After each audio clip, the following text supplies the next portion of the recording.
When I speak like this, of course, the price I pay is that I cannot visit Pakistan anymore. I don't mind paying that price. I don't mind. And so we have a nuclear war coming up between the NATO alliance on one side and Russia and China on the other side. They will mutually destroy each other. This book explains it as the Gog and Magog war.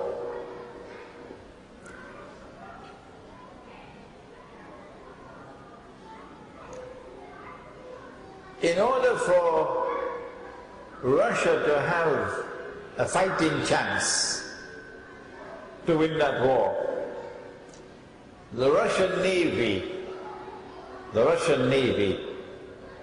nuclear-powered Navy, must have access to the Mediterranean Sea. The only way that the Russian Navy can get access to the Mediterranean Sea is if they can pass through the Bosphorus. And the city of Istanbul is located on both sides of the Bosphorus. Istanbul used to be called Constantinople. Today, Istanbul is a NATO city controlled by the North Atlantic Treaty Organization. But the Prophet sallallahu ta'ala alayhi wa sallam made a prophecy that you will conquer Constantinople. And he praised the Amir of that army, and he praised that army. Ni'am al-Jaysh, Ni'am al-Amir. I understand that prophecy to be located in Akhir al-Zaman, not the previous conquest. And so I'm anticipating civil war in Turkey, so that the Turkish people can liberate themselves from the control of the Turkish armed forces, which are pro-Israel. And that civil war will result in victory for Islam. And so NATO will lose its control over Constantinople. Once that happens, the Russian fleet can now enter the Mediterranean. And so nuclear-powered submarines and ships passing through the Bosphorus into the Mediterranean. China is also a nuclear power. And China also has submarines and ships that are nuclear armed. And that's where the Chinese are now building a naval port. Do you know? China is building a naval port on the southern tip of Sri Lanka. So you're going to have the Russian Navy coming from the north and the Chinese Navy coming from the south. So this is going to be a war that will be a little bit more evenly balanced. Yeah. When I said 50 years from now, Nabih Isa will come back. 50 years from now, oh, they beat me up. They beat me up in New York. So I changed it. I said, children now at school should live to see it. And nobody beat me up anymore. So I don't say 50 anymore. I said, children now at school should live to see it. When we give time frame, we're only making plausible guesswork. We could be wrong. 15 years ago, I was saying 50 years. So now I should be saying about 35. But others, my students are saying to me, Sheikh, you're wrong. It's less than that. It's less than that. They could be right. It could be less than 35, but it's not 350 years. The young man is saying that Pakistan is an ally of China. No. No. That's just a minor insurance policy that they bought. Pakistan is most firmly an ally of Israel. And when Allah's punishment comes, it's going to be terrible. The question is, can we relate events that are occurring in many parts of the Muslim world, including Malaysia, with the fitna of Gog and Magog? Actually, the word is not fitna, it's more fasad than fitna. Oh yes, the fasad of Gog and Magog is multidimensional. Oh yes, there is political oppression. It's part of the agenda of Gog and Magog. There is economic oppression.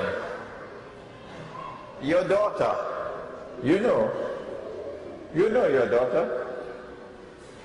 She's Indonesian. She's also my daughter. And you should see the tears coming from her eyes.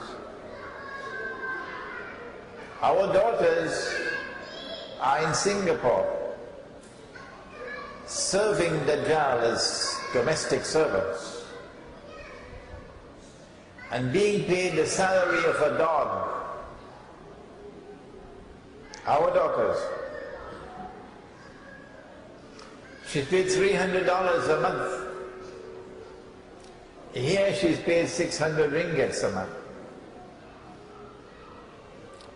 Would any Singaporean girl work for that wage?